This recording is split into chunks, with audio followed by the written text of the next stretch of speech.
Let's take a closer look at the personality graphics. Now, this is a different graphic than the one that we looked at in the side-by-side comparison. This is an extreme example that I thought would be beneficial for you to understand.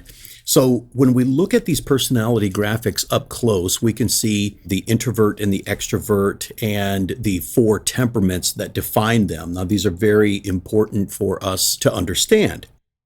Now, again, we can see personality across the board, but this is a very interesting graphic, a case study that came in, and we just thought that this would be very helpful for you to understand.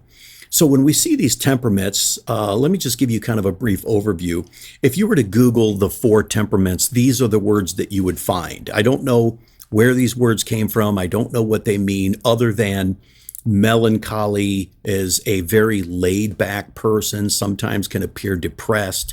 Phlegmatic is a little bit more outgoing, still not much of a risk taker. They're very structured. They like rules and policy. They're very trustworthy people, but they're very stoic. It's really hard to know how they're feeling in the moment. And then, of course, when we jump to the extroverted side, we see the sanguine temperament. These are people that are very cheerful. They're full of joy, at least it seems. They're generally your salespeople, but they're very charismatic individuals. And then, of course, we have the cleric on the other side, which is the most extreme of the extroverts, and they're the most aggressive leaders. Now, in the middle of all of this, splitting the introvert and extrovert, we see this line down below, we see transactional. Transactional leadership is shared by the phlegmatic and the sanguine. If a phlegmatic person is going to engage in transaction, it's going to be more about compromise. Whereas if the sanguine person will engage in transaction, it's going to be more about incentive, whether a bribe or a gift card or something to that effect, or even just telling uplifting stories and things of that nature, all of which are transactional. But really what's important for you to understand about looking at these graphics is that while these four temperaments have their place in the workplace and in society, these two on the outer edge are what they would call social extremes. And what this means is that sociological studies will tell us that of these four temperaments, these two are very rare in our society. They're like single-digit percentages. But they also tell us that these people, as far as their interaction with other people, can be very challenging. They can be often misunderstood, misinterpreted.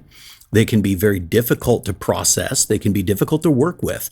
Whereas the introverted melancholy person that we call permissive might be a little bit more laissez-faire. They're very hands-off. They don't like to get involved in other people's business, and they don't like people getting involved in theirs. And so therefore, this becomes an extreme way of leading because followers around them begin to feel rejected by the leader, or that the leader just doesn't care.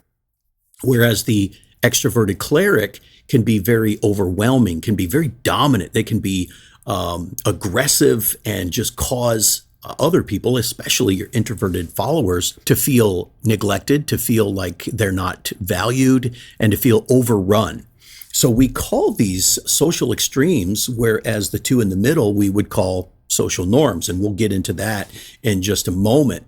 But when we look at the results where somebody might have a high score like this one in the extroverted cleric dominant, this person would be a social extreme. So when they're received by those around them, we would call that a social receptivity of extreme.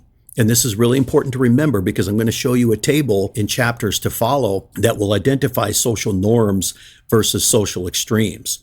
So when we look at this graphic, we can see there's a lot of numbers involved in the personality, some very high scores, and their social receptivity is extreme. So what effect will this have on their skills? Well, just as we saw in the side-by-side graphic, their skills are going to be driven down. The higher the personality graphic, the lower the skills graphic. And we see that right here. So this person gets a score of a 3.6. Overall scores really need to be in the area of a 5.0, just as servant leadership needs to be in the area of a 5.0. I'll show you a graphic on that later as well.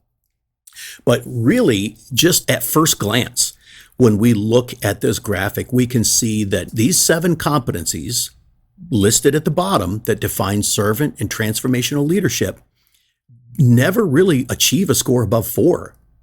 Generally, they're all over the place, but this one is driven down to 4s. We really need to see these scores at 5 and above. Maybe one of them can be down around a 4 or a 3 or something to that effect, but this is just not a score that I would be comfortable with, not at a 3.6.